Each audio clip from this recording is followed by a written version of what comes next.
വിഴിഞ്ഞം അന്താരാഷ്ട്ര തുറമുഖം കമ്മീഷൻ ചെയ്ത ഒരു വർഷം കഴിഞ്ഞിട്ടും തുറമുഖത്തെ പൂർണ്ണമായും പ്രവർത്തനക്ഷമമാക്കുന്ന റോഡ് റെയിൽ അടിസ്ഥാന സൗകര്യങ്ങളിൽ ഒരിഞ്ച് പോലും മുന്നേറ്റമില്ല. എന്നിട്ടും കഴിഞ്ഞ 10 വർഷത്തെ ഏറ്റവും വലിയ വികസന നേട്ടമായി സർക്കാർ വിഴിഞ്ഞത്തെ അവതരിപ്പിക്കുന്നു.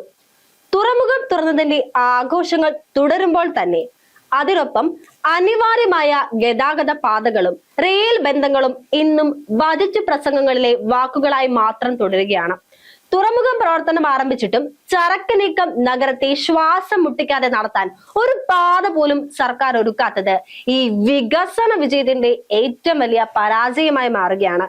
കഴിഞ്ഞ കുറെ വർഷങ്ങളായി വിഴിഞ്ഞം തുറമുഖവുമായി ബന്ധപ്പെട്ട സർക്കാർ ബജറ്റുകളിൽ ആവർത്തിച്ചു കേട്ട പദ്ധതികളുടെ പട്ടിക ഒന്ന് പരിശോധിച്ചാൽ വികസനത്തിന്റെ വലിയ ചിത്രമല്ല, വാഗ്ദാനങ്ങളുടെ ഒരു ആവർത്തന ചരിത്രം മാത്രമാണ് മുന്നിൽ വരുന്നത്. വിഴിഞ്ഞം നാവായിക്കുളം റിംഗ് റോഡ്, വിഴിഞ്ഞം ബാലരാമപുരം റെയിൽ കണക്ടിവിറ്റി, തുറമുഖത്തെ നഗരത്തിൽ നിന്ന് മാറ്റി നിർത്തുന്ന പ്രത്യേക ചരക്ക് പാതകൾ എല്ലാം തന്നെ ഒരുപാട് തവണ പ്രഖ്യാപിക്കപ്പെട്ടെങ്കിലും യാഥാർത്ഥ്യമായിട്ടില്ല.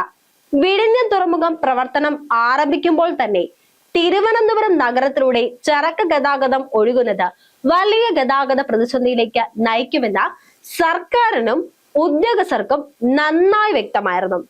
ആ സാഹചര്യത്തിലാണ് ഗ്രോത്ത് കോറിഡോർ അഥവാ വളർച്ചയുടെ ഇടനാഴി എന്ന ആശയം സർക്കാർ മുന്നോട്ട് വെച്ചത്. തുറമുഖത്തിൽ നിന്ന് നേരിട്ട് ദേശീയ പാതകളിലേക്കും ലോജിസ്റ്റിക് ഹബ്ബുകളിലേക്കും ചരക്ക് നീക്കം ചെയ്യാനുള്ള പ്രത്യേക പാത ആശയപരമായി അത്യന്തം നിർണായകമായ ഒരു പദ്ധതി. ധനമന്ത്രി KN ബാലഗോപാൽ അവതരിപ്പിച്ച എല്ലാ ബജറ്റുകളിലും ഈ പദ്ധതി ഇടം പിടിച്ചു. പ്രത്യേകിച്ച് 2022 ആദ്യ സമ്പൂർണ്ണ ബജറ്റിൽ ഭൂമിയെടുക്കൽ ചെലവിന്റെ 50% സംസ്ഥാനം വഹിക്കുമെന്നും ഇതിനായി 1000 കോടി രൂപ കിഫ്ബി വഴി വകയിരുത്തുമെന്നും സർക്കാർ പ്രഖ്യാപിച്ചു. പക്ഷേ ആ പ്രഖ്യാപനത്തിന് ശേഷം സംഭവിച്ചത് ഭൂമി ഏറ്റെടുക്കൽ മാത്രമാണ്. അതും അപൂർവമായി. ഭൂമി വിട്ടു നൽകിയ പലർക്കും ഇന്നും 1 രൂപ പോലും നഷ്ടപരിഹാരം ലഭിച്ചിട്ടില്ല. വികസനത്തിന്റെ പേരിൽ വീടും കൃഷിയിടവും തൊഴിലും നഷ്ടപ്പെട്ടവർ ഇന്നും സർക്കാർ ഓഫീസുകളുടെ മുന്നിൽ കയറി ഇറങ്ങുകയാണ്. ബജറ്റ് രേഖകളിൽ 1000 കോടി രൂപയുടെ കണക്കുകൾ കിടക്കുമ്പോൾ അതിനു പിന്നിലെ മനുഷ്യ ജീവിതങ്ങൾ പൂർണ്ണമായും അവഗണിക്കപ്പെടുകയാണ്. ഇതിനിടെയാണ് ഔട്ടർ റിംഗ് റോഡുമായി ബന്ധിപ്പിച്ചുള്ള പുതിയ വികസന വാഗ്ദാനങ്ങൾ സർക്കാർ മുന്നോട്ട് വെച്ചത്.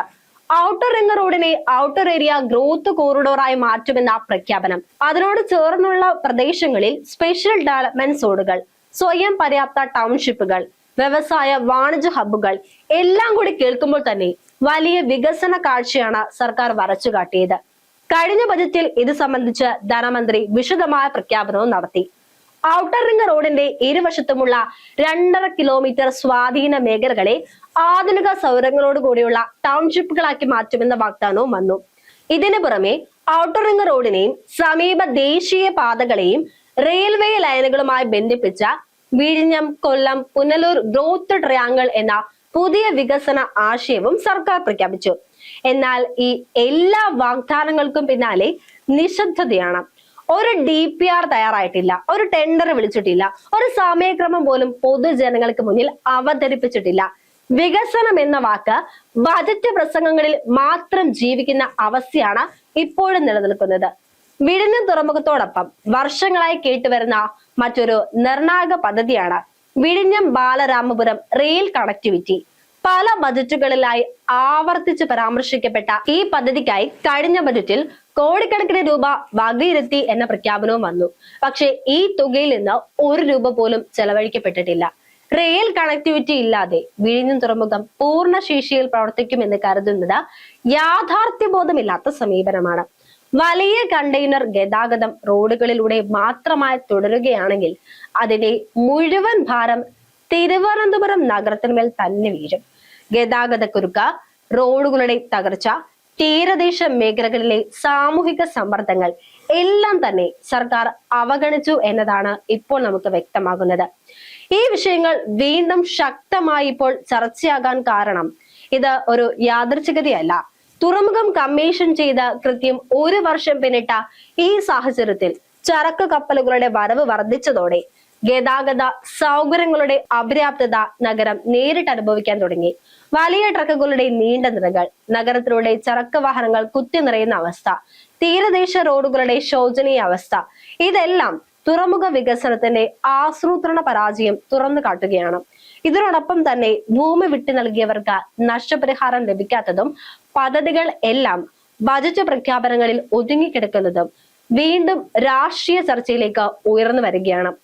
സർക്കാർ വികസന നേട്ടങ്ങൾ ആഘോഷിക്കുമ്പോൾ തന്നെ അതിന്റെ അടിസ്ഥാന സൗകര്യ പരാജയങ്ങൾ മറച്ചു വെക്കാൻ കഴിയാത്ത അവസ്ഥയാണ് ഇപ്പോൾ രൂപപ്പെട്ടിരിക്കുന്നത്. ചുരുക്കത്തിൽ വിഴിഞ്ഞം തുറമുഖം കമ്മീഷനിങ് നടത്തി ഒരു വർഷം കഴിഞ്ഞിട്ടും അതിന്റെ വളർച്ചയ്ക്ക് അനിവാര്യമായ റോഡ്, റെയിൽ, ഗതാഗത അടിസ്ഥാന സൗകര്യങ്ങൾ ഒന്നും തന്നെ യാഥാർത്ഥ്യമായിട്ടില്ല. വികസനം എന്ന വാക്ക് പ്രചാരണത്തിനായുള്ള മുദ്രാവാക്യമാകുമ്പോൾ അതിന്റെ യഥാർത്ഥ അർത്ഥം ഭൂതലത്തിൽ നഷ്ടപ്പെടുകയാണ്. വിഴിഞ്ഞം ഇന്ന് വികസന വിജയത്തിന്റെ ഉദാഹരണമല്ല, അത് വെറും ബജറ്റ് വാഗ്ദാനങ്ങൾ മാത്രമാവുകയാണ്.